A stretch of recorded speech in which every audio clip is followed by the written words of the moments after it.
So let's talk. New speculation this morning on who may be in and who may be out of the White House. The president's holding interviews for top-level cabinet members and senior staff at the Mar-a-Lago estate this weekend. This as a new book by a former Trump campaign manager. No guess who that is. Corey Lewandowski will hit the shelves on Tuesday.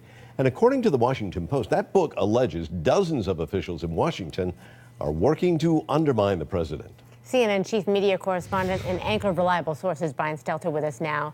Brian, there are some pretty loaded words in this excerpt, according to the Washington Post. Yeah, there's been two markets for two different kinds of Trump books in the past year. One is tell-alls from reporters and former aides who are disturbed by what's going on in the White House. The other kind is this book from David Bossie and Corey Lewandowski called Trump's Enemies. It's an unabashedly, aggressively pro-Trump book saying that Trump's only problem in the White House are all of these deep state figures. This is a book that's guaranteed to sell well among Sean Hannity fans and Rush Limbaugh fans because it paints this picture of an administration that is undermined by rats from inside. And it goes and names names, for example, saying that Michael Cohen and Paul Manafort, two former Trump loyalists who flipped on the president and cooperated with Robert Mueller. It describes those two figures as rats. It also describes figures like Gary Cohn, former administration official,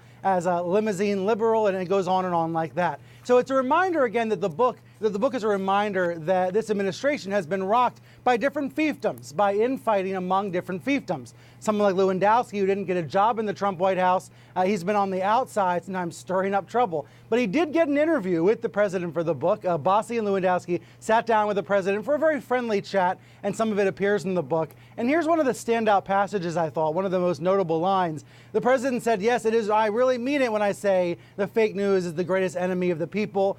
He said that this is something that he is very proud of, that he's told the public again and again that the news is fake. So you can see the quote here. He says, I think one of the most important things that I've done, especially for the public, is explain that a lot of the news is indeed fake. Of course, in Trump's upside-down world, he says real news is fake and fake news is real. So, unfortunately, he's done a lot of damage to media literacy efforts by trying to label the CNNs and the New York Times of the world as fake, when in fact those outlets are trying to report fair, accurate news. But it's notable that he says he's proud of that. That's one of his accomplishments as a president, is to try to create this confusion in the public about what to believe and what not to believe. So this book will help in terms of the pro-Trump base. I'm sure it'll do well. But you know, the most popular of the books of the year have actually been the critical books of Trump, the books that are political but not pro-Trump.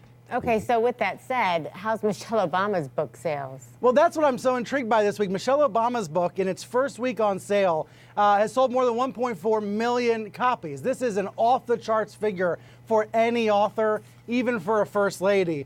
So 1.4 million copies in the first week. Now the publisher says more than 5 million copies will be out for print, available for the holidays. Look, she timed this really well right after the election, going into Thanksgiving and Christmas, at a time when book sales will be really hot. But Michelle Obama's accomplished something that few others have, right? She's critical of Trump in the book, but the book is not about Trump. So unlike so many other titles this year, Michael Wolff's Fire and Fury, Bob Woodward's Fear, all of these books that have sold like hotcakes at Barnes & Noble and on Amazon, Michelle Obama was able to kind of stay above it and actually come out with an inspirational book that people were still interested in buying. So for the publisher, one of the best-selling books in the company's history. And like I said, it's only been a week, so Michelle Obama has a lot more weeks in this holiday season to rack up more sales. Yeah, very good point. The Lewandowski book, though, also continues to point out that there is a huge divide in the perception of this presidency, depending on where you are politically. And people, you know, if you are standing by the president, you're going to buy Trump's enemies. If you are interested in a critique of the president and interested in reliving the Obama years, you're going to buy Michelle Obama's book. And there's barely any space in between. And I completely agree with you, Mark. There's this problem of two different news worlds serving two different Americas right now, which contributes to the divide. Yeah, and depending on which book you get for the holidays says a lot about you, unless, of course, you get all three. Well, there you go. Right. Play it easily down the middle. Brian Stelter, as always, thanks very much. Thanks.